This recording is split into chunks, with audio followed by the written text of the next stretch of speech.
What's up, everybody? I'm doing a back-to-back reaction video tonight. As you can see, I like to at least do two or three. And let's get that cheers out of the way again. I hope you're all doing the cheers with me. Come on, let's become alcoholics together. Wow!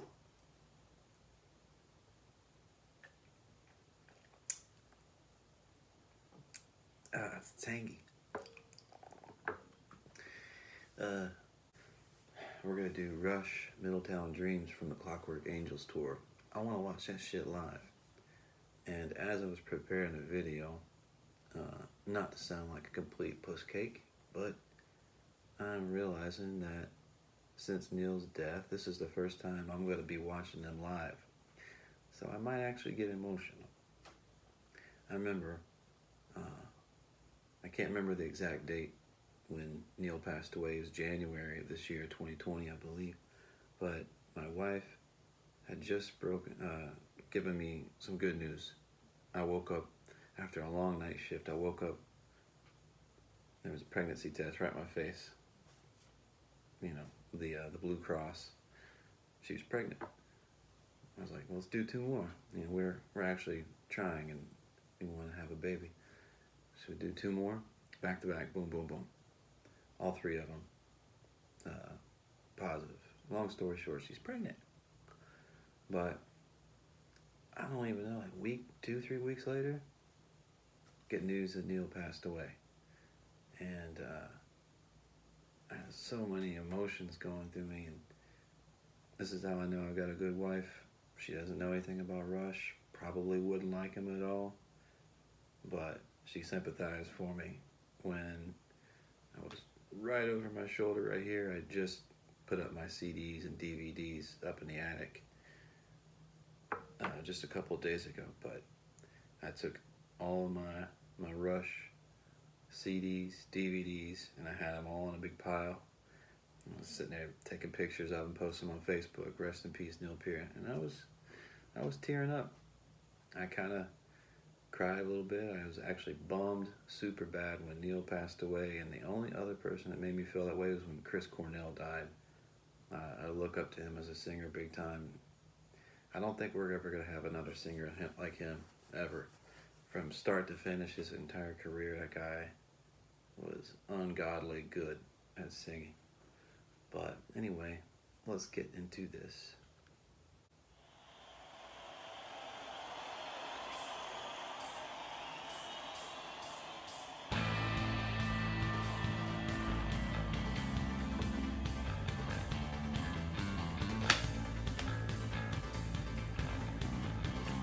Look at those cymbals, man.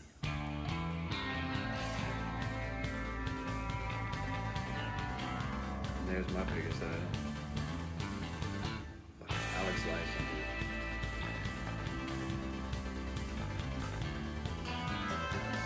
The apples were closed early, when everybody came out. The salesman turned to close the blind. A little slower, little slower. Fucking Gibson with a whammy bar on it, man. It's Alex. Body still heading down those sides, any day now for sure. Another day is driving today, another man getting hurt.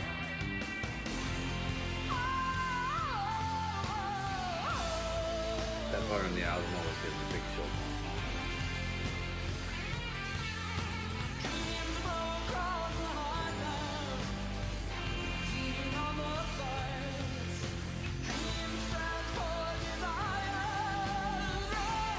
when you're down. Dreams transport the world to leave to get out of town. Out of town, the boy walked with his best friend through the fields of early May. They walked away in silence. One goes one far away. I've been climbing on their first. Let me pause it. Couple scenes back, it's going by Alex real slow. You ever notice that microphone about 2 feet up off the floor? Is that for looks? Is that for sound? Somebody comment down below if you know something about that one. As always, I focus on like a lot of talks about Neil Peart, about his setup and all that stuff. I've never looked at Alex's. I've watched his rig rundown and all that stuff, but I think that might just be for looks because they got a lot of stage props that are, you know, gags, fun, just for fun and everything. But I'd like to know if that actually has a purpose. Be cool if there it was.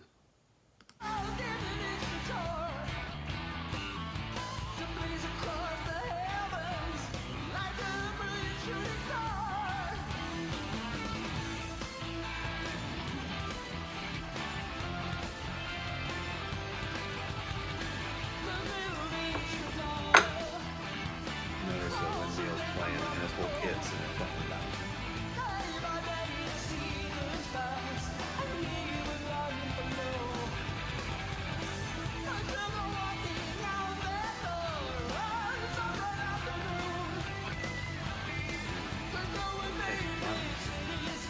There's that mic.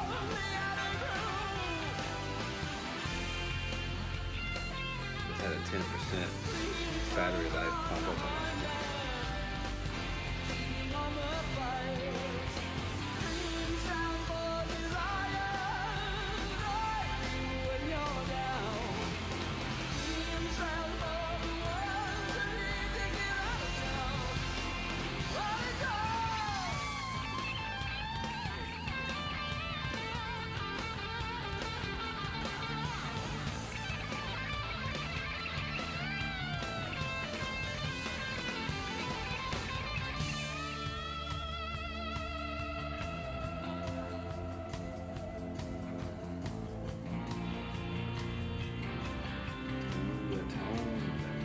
So sexy.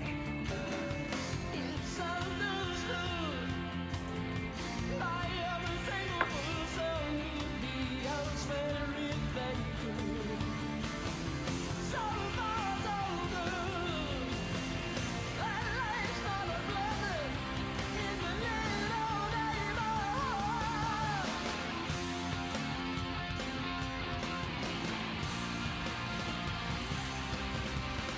Dreams from across the highland, beating on the fire. Dreams and more desire, when you're down. Dreams and more the world we need to get out of town, out of town. Dreams and more desire, when you're down. Fucking head, man. Yeah.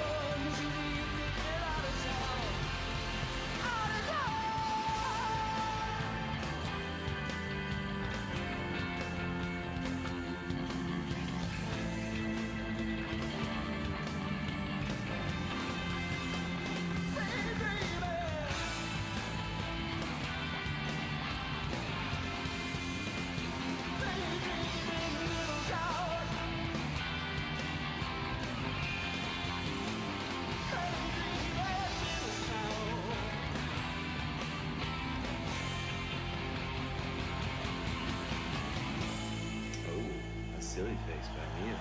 That's rare. Awesome, man. All right. So we're gonna dive into the lyrics a little bit. Like I like to dive into Neil's lyrics. Couple things, man. We're gonna have to do a lot of rush reactions because I've got so much to ask you guys. See if you relate.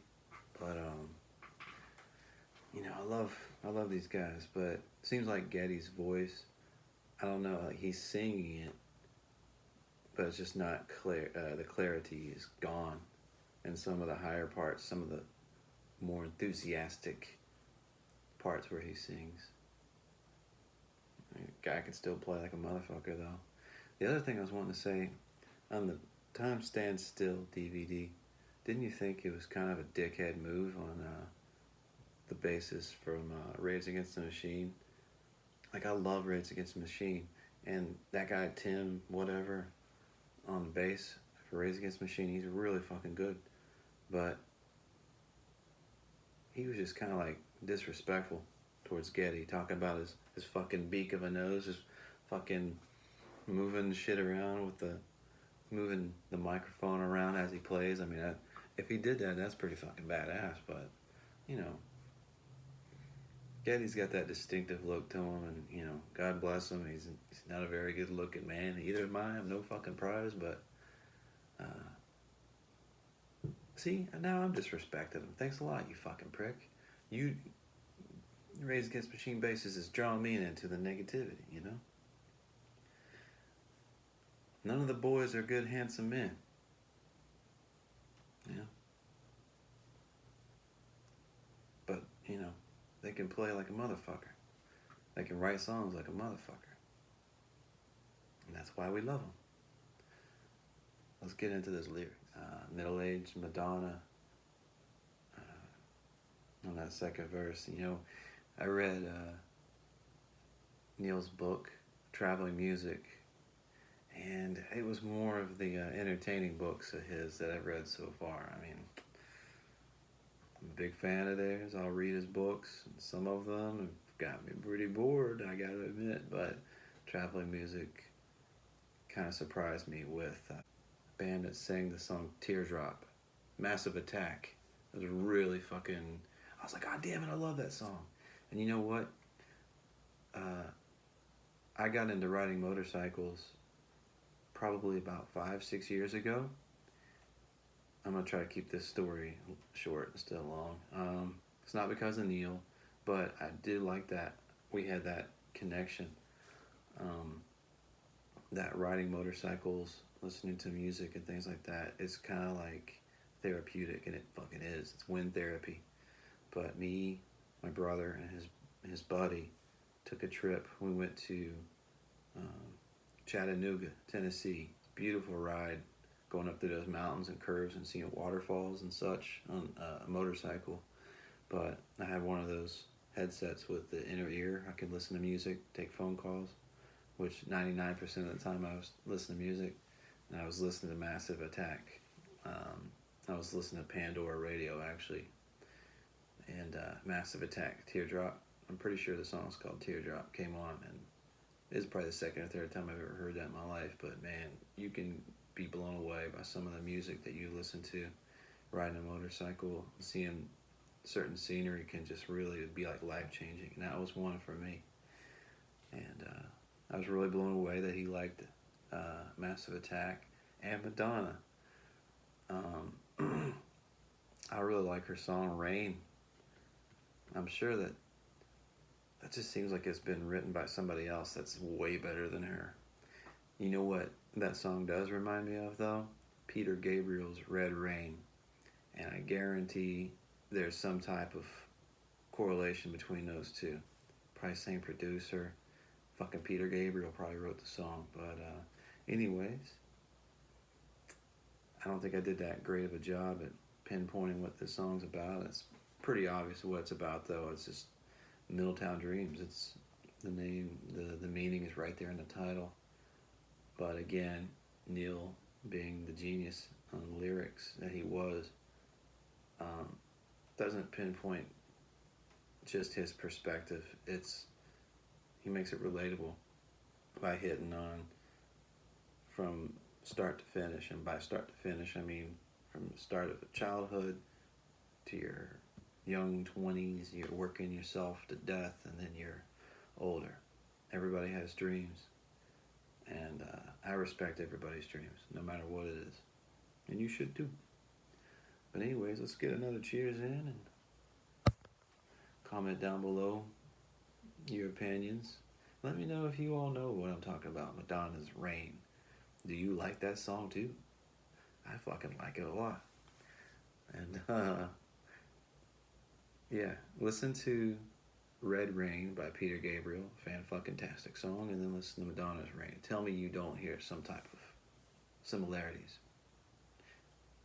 Have a great day.